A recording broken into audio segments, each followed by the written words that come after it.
আসসালামু আলাইকুম সবাইকে। আজকে সকালবেলা একটু বাইরে গেছিলাম ছেলেকে নিয়ে মাদ্রাসায়, তারপরে বাসায় ফিরে এসে দেখি বাসায় বাজার করে নিয়ে এসেছে আপনাদের ভাইয়া। তো মমো আপা চলে এসেছে ছাদের মধ্যে মাছগুলো কাটতে। তো আজকে অনেক রকমের মাছ এনেছে, শুধু কাটার জন্য এই দুটো মাছই ছিল। তো আপা যখন আসছে বাসায় তখন এই মাছগুলো আমাদেরকে সুন্দর করে কেটে ধুয়ে ধুয়ে একদম নিয়ে যাবে বাসায়। ছাদের মধ্যে কাটতেও বেশি ভালো লাগে, আর ওই যে ছাদের মধ্যে ছাই আছে সেটা।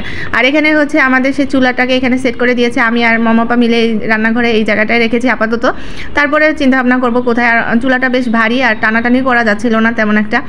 তো আপার মাছ কাটা প্রায় শেষ, আর আমরা সেই সময় একটু ছাদে বসে গল্প করছিলাম।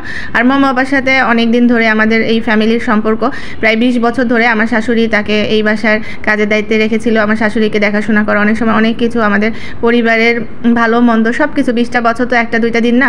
তো আমি বিয়ের পরে নতুন বউ হিসেবে মমো আপাকে প্রথম এসে দেখি এই বাসায় কাজ করছিল, আমার শাশুড়ি হেল্প করছিল অনেক। তো তখন থেকে আমার সাথে একটা অন্যরকম সম্পর্ক তৈরি হয়ে যায়। তো আমি আগে যখন ঢাকায় থাকতাম প্রায়ই আসতাম, যখন ঈদে বাড়িতে তখন আপার সাথে আমার গল্প হতো। তো যখনই একটু আপার কাজ করে বা একটু সময় পাই আমরা একটু বসে গল্প করি, বিভিন্ন কথাবার্তা বলতে ভালোই লাগে। আর এইদিকে মাছের গন্ধে সাদাটু হচ্ছে চলে এসেছে ছাদে। ও মূলত এখন বাসায়ও থাকে, আবার একটু মার্কেটের মধ্যে ঘোরাঘুরি করে, মানে আমাদের বাসার নিচে যে মার্কেট আছে ওখানেও যায়। তো হুট করে দেখলাম ছাদে চলে আসছে নিচে থেকে, বাসায় না গিয়ে।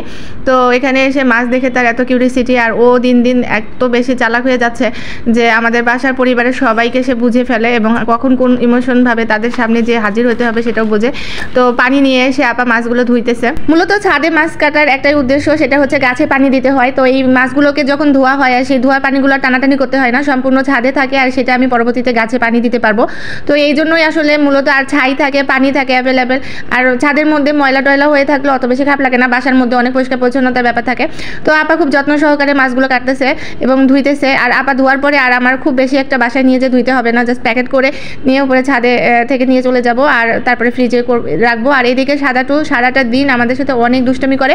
তো যখন আমার ছেলেকে পড়তে বসাই তখন সে এসে বই খাতার উপরে সেভাবে বসে গা হাত পা চাটাচাটি করে, পড়াশোনায় ডিস্টার্ব করে। আর আমার ছেলে বাংলা লেখা শুরু করে দিয়েছে, আলহামদুলিল্লাহ, সবাই দোয়া করবেন সেজন্য। একটু অন্যান্য সাবজেক্টের পাশাপাশি জন্য বাংলাটাও একটু ভালো করে শিখতে পারে।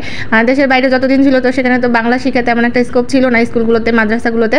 তো এখন যেহেতু বাংলাটা শেখার একটা চান্স হয়েছে, তাই আমিও সেই জন্য ওকে একটু প্রেশার দিয়েই করাচ্ছি। আর সাদাটু দেখেন কত রকম আমাদের বাসায় অ্যাক্টিং করে, আর বেশিরভাগ সময় কাটে আমার বাচ্চাদের সাথে।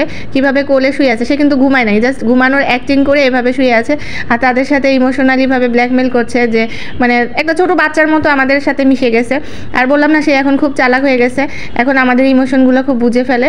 আর এমনভাবে শুয়ে আছে যে সে আর মানে মোটামুটি মনে হচ্ছে যে সে আমাদের মানে বাবুদের মতো করে বাসায় থাকে, আর খুব যত্ন পাচ্ছে। তো এই জন্য ও আমাদের থেকে আর বেশি দূরে কোথাও যায় না। আগে গেলেও 2-3 দিন এদিক ওদিক থাকতো, তো এখন আর সেরকম থাকে না, বাসায় চলে আসে আলহামদুলিল্লাহ।